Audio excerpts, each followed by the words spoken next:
And welcome back to Portage Pulse, and thank you for sticking with us. This week, I had the chance to speak to Ohio Representative Christina Hagan of Alliance. We spoke about the recent signing of House Bill 294 by Governor John Kasich, which would defund Planned Parenthood. The bill was signed this Monday and would redirect $1.3 million from Planned Parenthood to other health organizations that don't provide abortions. As a co-sponsor of the bill, I asked the representative on whether John Kasich signed the bill in regards to conservative beliefs or was influenced more by his campaigning in the South. Well, obviously, I cannot speak directly on behalf of Governor Kasich, but what I can do is reference my experience in the legislature. And just from my time in the House alone, we've passed well over a dozen measures to protect the sanctity of life that have been enacted into law and signed by Governor Kasich. So it's my understanding that this is in no way politically motivated, but that he is a strong believer in defending the sanctity of life, and he's done that historically through the last 5 years that I've served alongside him. And now, since the release of the controversial Planned Parenthood videos, which allegedly show the selling of fetal tissue by its employees, various states, including our very own, have spawned legislation that would defund Planned Parenthood.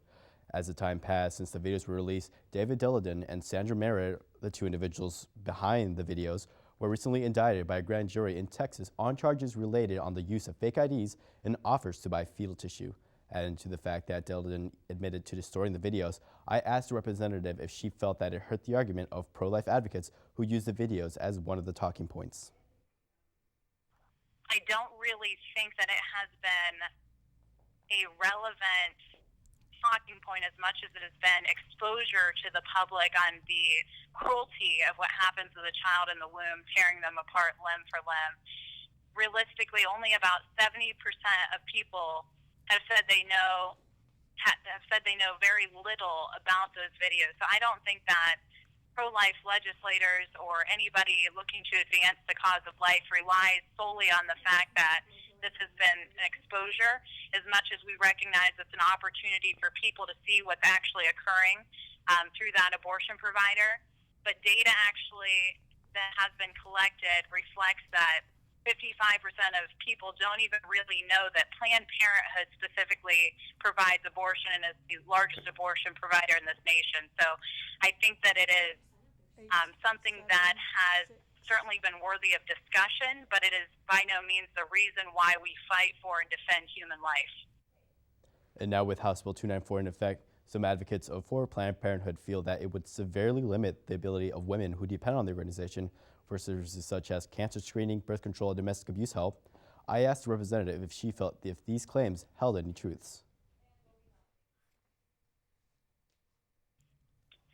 She said it herself that the healthcare services and the abortion services that they provide, which I don't believe are mutually exclusive, will not be impacted.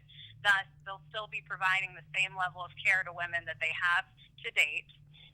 This just expands care across the state for other facilities to be able to compete and provide them more equitably amongst Ohio's women.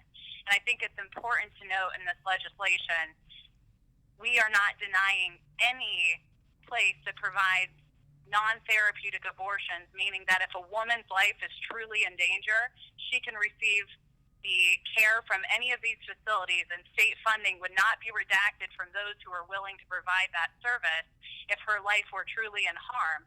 This legislation is aimed at taking money away from elective abortions and the facilities that provide them as a form of birth control. And for my final question, we discussed about Stephanie Knight, the president of CEO Planned Parenthood Advocates of Ohio, and how she released a statement after the signing of the bill stating that, quote, "This money is not going to change anything about the health care or abortion care that we provide to women in Ohio. These are community health programs that are being cut out and destroyed." I then asked the representative about whether Knight had any truth in her statements and if the opponents of Planned Parenthood would seek out further legislation that would complicate the existence of its organization in Ohio. And when we come back, another town hall for the Democrats happened a few nights ago, right before the South Carolina primaries and Super Tuesday. Find out